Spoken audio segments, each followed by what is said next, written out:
when I first applied for a job overseas, I didn't get a job in the Middle East, which is where I wanted. So I went to Singapore.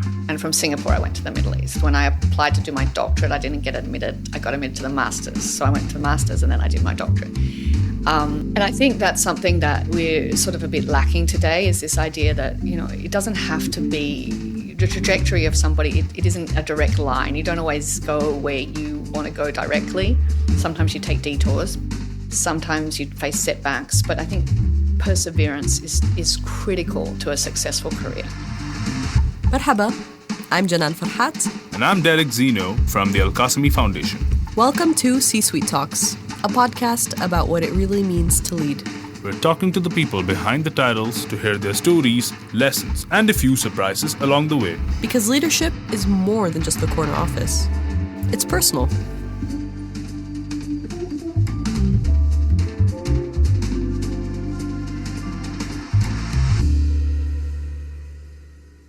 Hello, everyone, and welcome back to C-Suite Talks.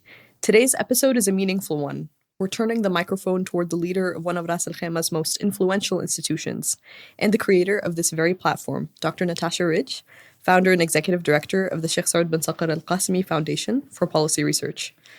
Natasha, it's a real pleasure to have you on the podcast. Thank you, Janan. This is quite literally the shortest trip I've taken to interview someone for C-Suite Talks, just a few floors down. Not very far at all. No. Just to the M floor. So how are you doing today? Very well, thank you, Janan. Very excited to be a part of the podcast, not just from the outside, but now from the inside. Not just behind the scenes. That's right. Natasha, you've led the Qasimi Foundation since 2009. Over the past 17 years, the foundation has produced over 240 publications, awarded over 85 research grants, and established platforms like the Gulf Comparative Education Society and the bilingual open access Gulf Education and Social Policy Review Journal.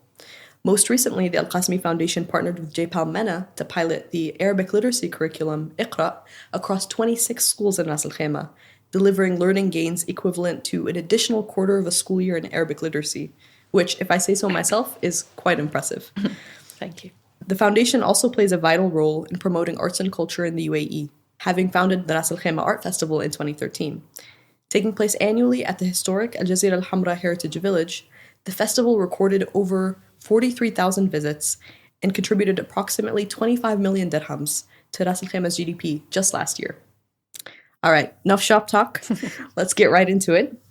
So not many people know this about you, Natasha, but in addition to your very busy full-time role running the Al-Qasimi Foundation, you're also 3 years into a Juris Doctor at Griffith University in Australia. I mean, you already hold a doctorate in international education policy from Columbia University. So my question for you is, why law? Why now? And how are you managing both? It's a very good question, Janan, and you're definitely not the first to ask me that question.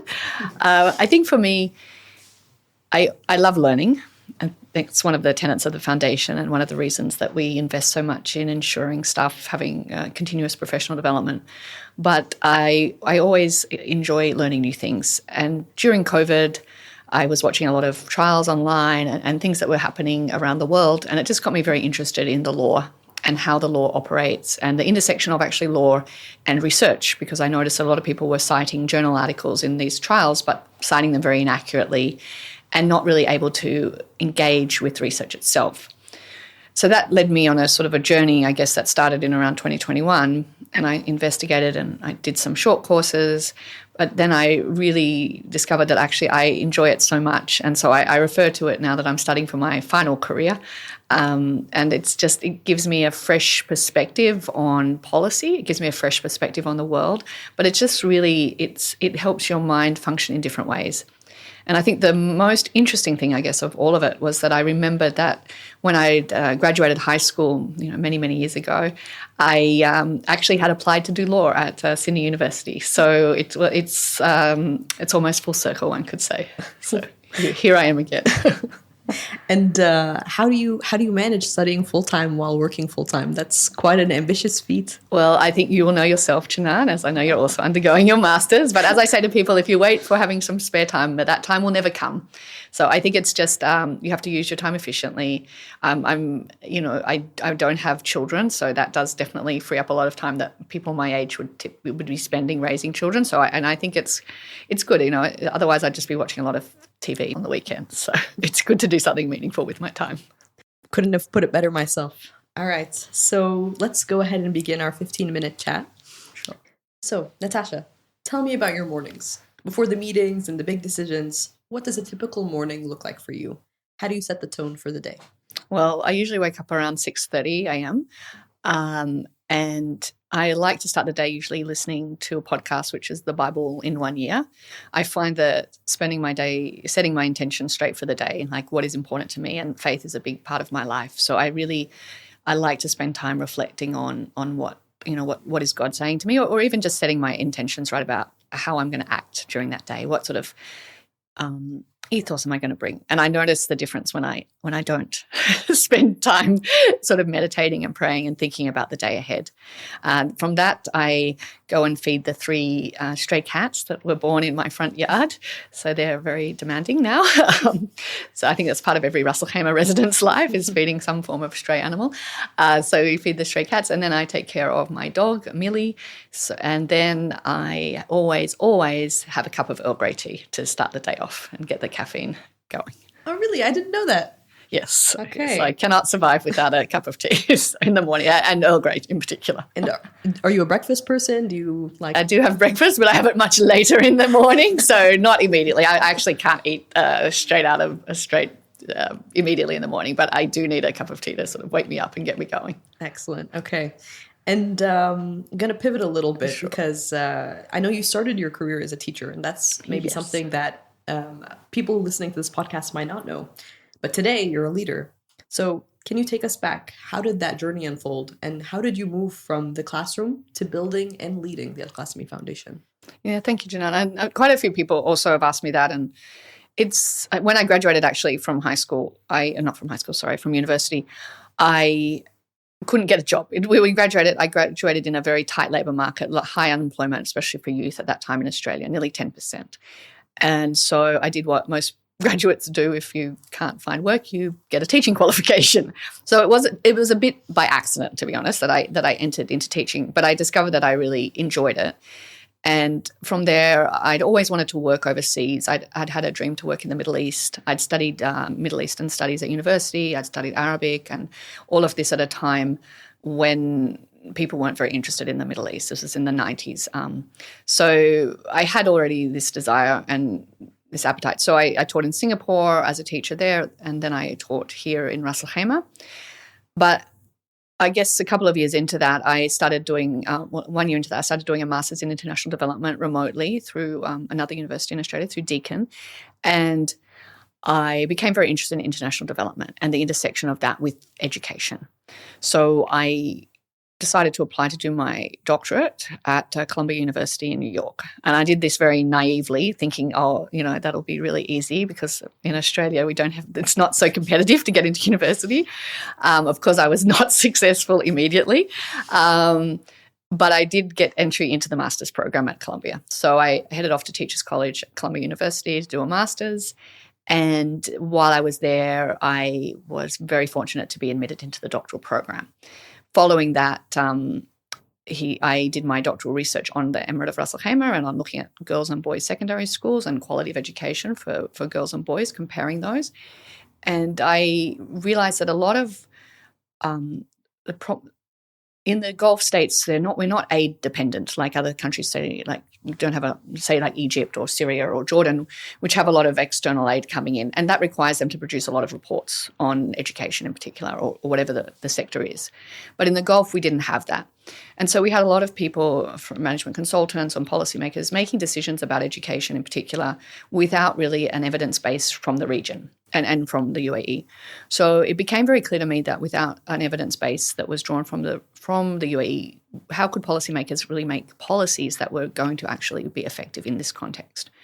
And that led to a conversation with His Highness, Sheikh Saud bin Saqr al-Qasimi, the ruler of Ras Al Khaimah, about, hey, what might be nice what if we started funding research into education in Ras Al Khaimah?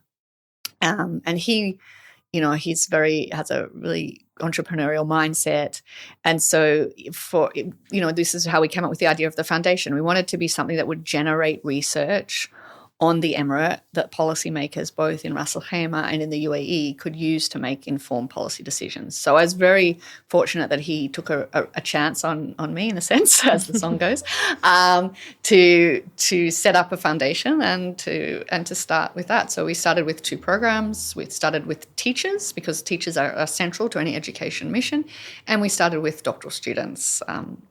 And so, we went from there, from 2 people in a very small office not far from here to, I think, over 70 staff today. Oh, wow. That's really incredible. And if I could say, very, very impressive, considering the transition from teaching to leading. And I also didn't know that it was such a challenging labor market in Australia. I can see some parallels with today's yes. I think people forget that it's not always been a lot of these full economies that we see, and that there have been, economies ebb and flow, and labor market ebb and flows too. Of course. And now that you're here as a leader, what do you think is the most underrated skill that has helped you develop and advance? Yeah, you and I were talking about this earlier, but I think it's really perseverance. My story is really a story of setbacks, in a sense, but of then trying something different. So, when I first applied for a job overseas, I didn't get a job in the Middle East, which is where I wanted. So I went to Singapore, and from Singapore I went to the Middle East. When I applied to do my doctorate, I didn't get admitted. I got admitted to the master's. So I went to the master's, and then I did my doctorate. And I think that's something that we're sort of a bit lacking today, is this idea that, it doesn't have to be the trajectory of somebody. It isn't a direct line. You don't always go where you want to go directly. Sometimes you take detours. Sometimes you face setbacks. But I think perseverance is critical to a successful career.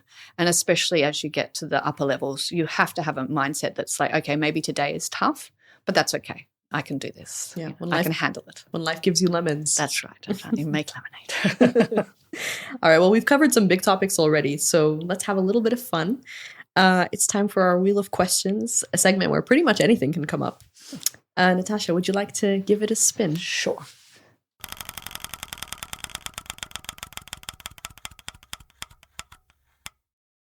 Ooh, we came to one of the tough questions right off the bat. Is there any part of your job that you don't like? Give us some context. I think the least pleasant part of any leadership job is human resources. Well, maybe not the least favorite, the most difficult part, let me say. And in particular, having to make difficult decisions about people's employment and letting people go. I think for me, that's the hardest thing I have to do. I will never like doing it. And I don't think actually you probably should like doing it, but it's very difficult. And I think it's also something that leaders need to be able to do. It's going up into leadership. You need to really realize that it's not about, being able to make all the decisions and tell people what to do. All of that may look nice from the outside, but at the end of the day, you're responsible for people's lives. You're responsible indirectly for the lives of their families, and you feel that responsibility. And I think leaders should feel that responsibility. So when you have to let someone go for whatever reason that is, I always have that in the back of my mind of who else is this affecting, and how is this affecting the person, and what will this mean for them later on.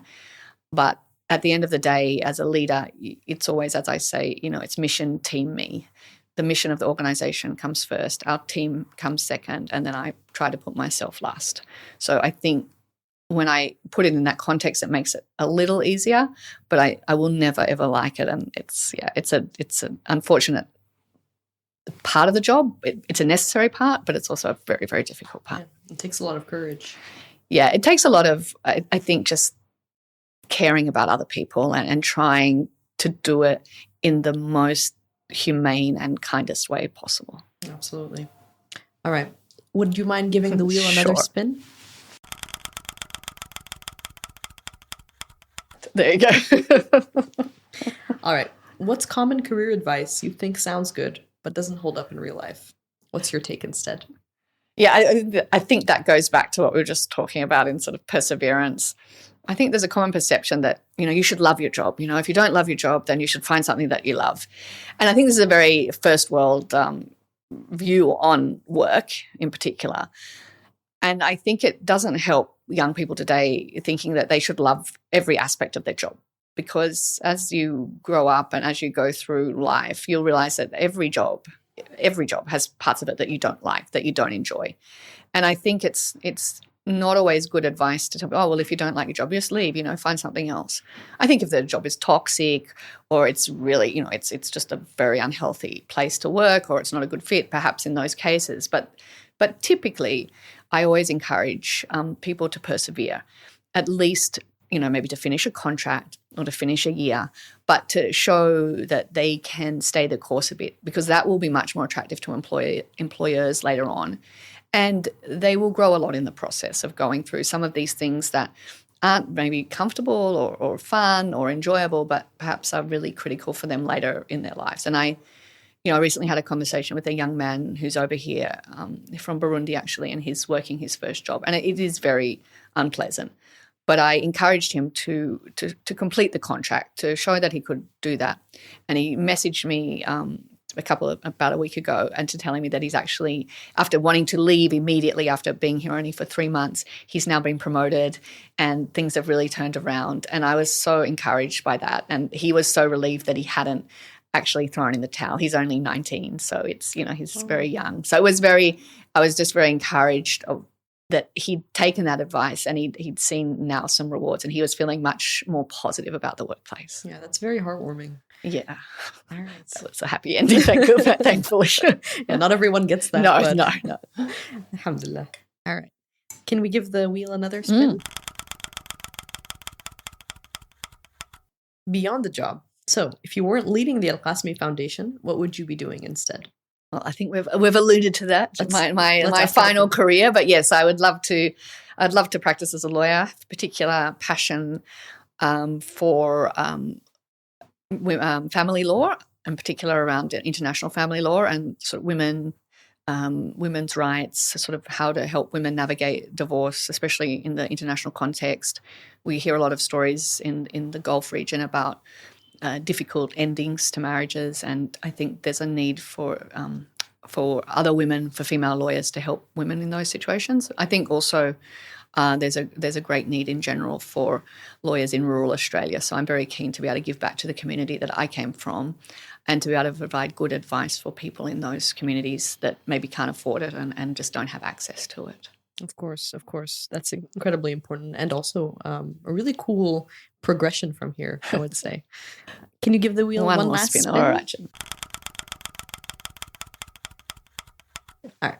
This is actually the question I wanted to ask you. Okay. So, what's one book, podcast, or TV show that you think more people should be paying attention to right now? Well, a book that I ask all of you to read at the foundation, especially in the research team, is a book called, as you know, Empire of Pain, which is about the Saqr family and the opioid epidemic. It's also been made into a short docudrama.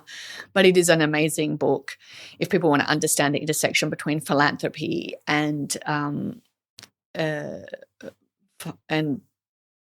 how corporations act, perhaps not in our best interests. I think it's a real eye-opener. I think anyone interested in public policy and anyone interested in, sort of human rights or anything like that actually should read the book to have a more nuanced view.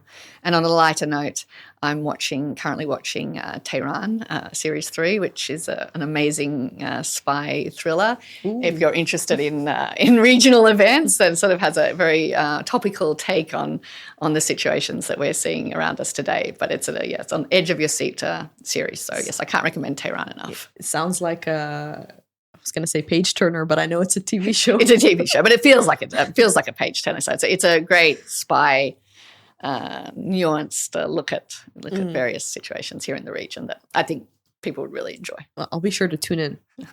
All right, Natasha, I just have one final question for you before we wrap up this episode. So you've built platforms for research, for educators, for artists, and now for leaders through C-Suite Talks.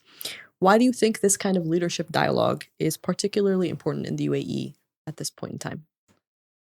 I think not just the UAE, but in general, we're saturated with leadership talks, books, podcasts, YouTube clips, Instagram, everywhere.